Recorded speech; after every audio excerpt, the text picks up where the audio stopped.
السلام علیکم ورحمۃ اللہ وبرکاتہ۔ بھائیوں اور بہنوں، آج ہم اس عظیم نبی کی بات کرنے جا رہے ہیں جس نے 950 سال تک اپنی قوم کو اللہ کی طرف بلایا، لیکن بدلے میں کیا بنا؟ تکلیف، مذاق، تانا اور آخر میں ایک طوفان۔ یہ واقعہ صرف قصہ نہیں، یہ اللہ کی طرف سے ایک زبردست پیغام ہے۔ حضرت نوح علیہ السلام کا، حضرت آدم علیہ السلام کی اولاد زمین پر پھیل گئی، نسلیں بڑھتی گئیں۔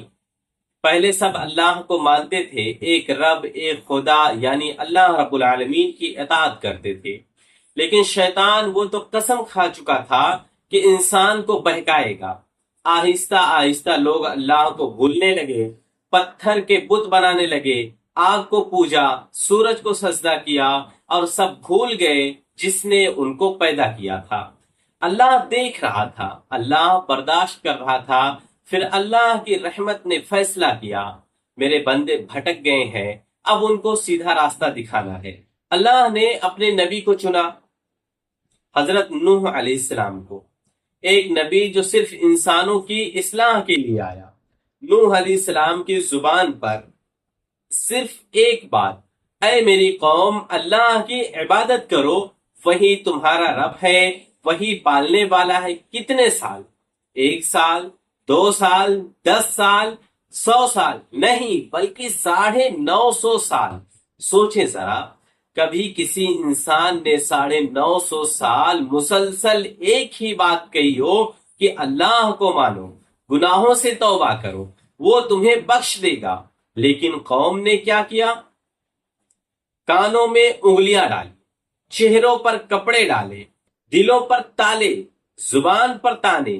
اے نبی، اے نوح، تو صرف ایک عام انسان ہے، تیرا ساتھ تو صرف چند غریبوں نے دیا ہے۔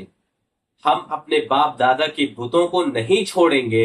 حضرت نوح علیہ السلام روتے رہے، دعائیں کرتے رہے، اللہ کے دربار میں گڑ گڑاتے رہے، اے اللہ، میری قوم میری بات نہیں سن رہی ہے۔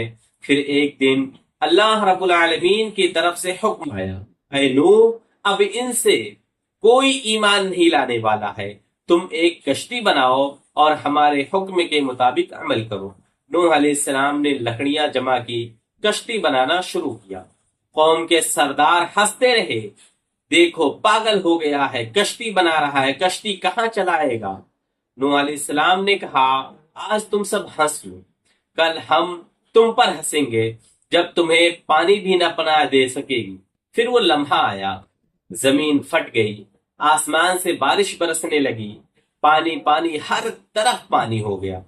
نوح علیہ السلام نے مومنوں اور جانوروں کو کشتی میں سوار کیا اور کشتی کو حکم دیا، اللہ کے نام سے چل، تیرا ٹھہرنا اور چلنا سب اسی کے اختیار میں ہے۔ وہ دل دہلا دینے والا لمحہ آیا، نوح علیہ السلام نے اپنے بیٹے کو بلایا، بیٹے ہمارے ساتھ کشتی میں آ جاؤ، کافروں کا ساتھ نہ دو۔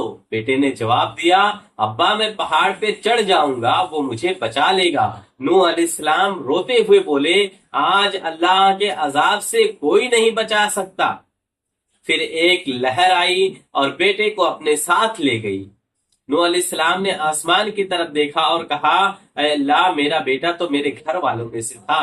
اللہ رب العالمین نے جواب دیا، اے نوح، وہ تیرے اہل میں سے نہیں، کیونکہ اس کے عمل نیک نہیں تھے۔ نوح علیہ السلام نے توبہ کی، اللہ نے معاف کر دی۔ پھر اللہ نے زمین کو حکم دیا، اپنا پانی نگل جا، اور آسمان کو حکم دیا، برسنا بند کر دے۔ پانی کم ہوا، کشتی جودی پہاڑ پر جا کر ٹھہری۔ نوح علیہ السلام اور مومنوں نے سجدے شکر ادا کیا، ایک نئی زندگی کا آغاز ہوا۔ حضرت نوح علیہ السلام ایک نبی، ایک باپ، ایک دعا گو بندہ، لیکن بیٹا نہ بچ سکا۔ کیوں؟ کیونکہ اللہ کے یہاں حسب نسب نہیں، صرف عمل ہے۔ اگر تمہارے والد اللہ کے ولی بھی ہوں لیکن تم گناہ گار ہو تو وہ تمہیں عذاب سے نہ بچا سکیں گے۔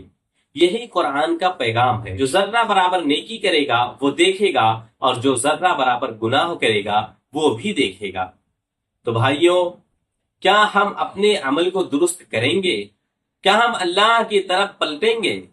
یا ہم بھی ان لوگوں کی طرح ہو جائیں گے جن پر طوفان آیا؟ فیصلہ آپ کے ہاتھوں میں ہے۔ کشتی نوح علیہ السلام آج بھی بن رہی ہے۔ سوار ہونا ہے یا ڈوبنا ہے یہ آپ کو طے کرنا